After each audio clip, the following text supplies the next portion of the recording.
This is it. A turning point in the Middle East crisis. The United States has officially entered the war.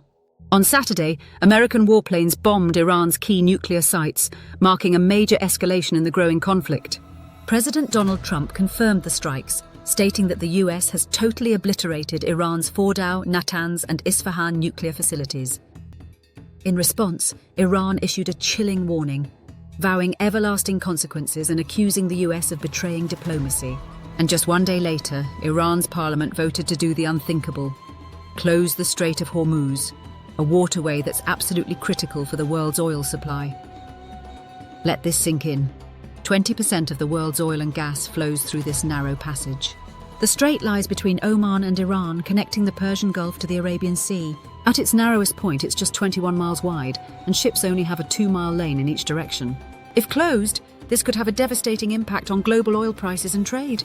This wave of violence began earlier, on June 13th, when Israel launched its own strikes on Iran.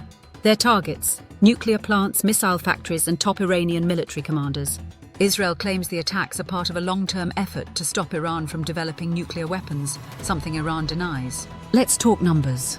Between early 2022 and last month, nearly 18 to 21 million barrels of crude oil passed through the strait every single day. Major OPEC countries, Saudi Arabia, Iran, UAE, Kuwait and Iraq, ship most of their oil through this route, especially to buyers in Asia. Yes, the UAE and Saudi Arabia have tried to create backup routes, but only about 2.6 million barrels per day can bypass the strait using alternate pipelines. And it's not just oil. Qatar, one of the world's top LNG exporters, also relies almost entirely on this passage. Any blockade would not only shake oil markets but also affect global natural gas supplies. This isn't the first time the Strait of Hormuz has been at the center of global tension. In 1973, Arab countries led an oil embargo. During the 1980s, Iran and Iraq tried to cripple each other's exports. This period became known as the Tanker War. In 1988, a US Navy ship shot down an Iranian airliner, killing 290 people, a tragedy that still fuels mistrust. In 2012, 2019, and again in 2021, Iran threatened or carried out actions near the strait, including attacks on tankers. And tensions haven't cooled. In 2023 and 2024, Iran seized 3 vessels near the strait. Then, on June 17, 2025, 2 oil tankers collided and caught fire near Hormuz.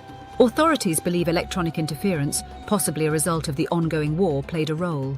Thankfully, no injuries or oil spills were reported. But the message is clear. This is a flashpoint waiting to explode. The world watches with bated breath. As the US and Israel lock horns with Iran, the Strait of Hormuz becomes more than just a waterway. It becomes the choke point of global peace and energy. Will diplomacy prevail? Or is the world heading toward a full-blown regional war? Subscribe now for the latest updates, analysis, and in-depth coverage as this story continues to unfold.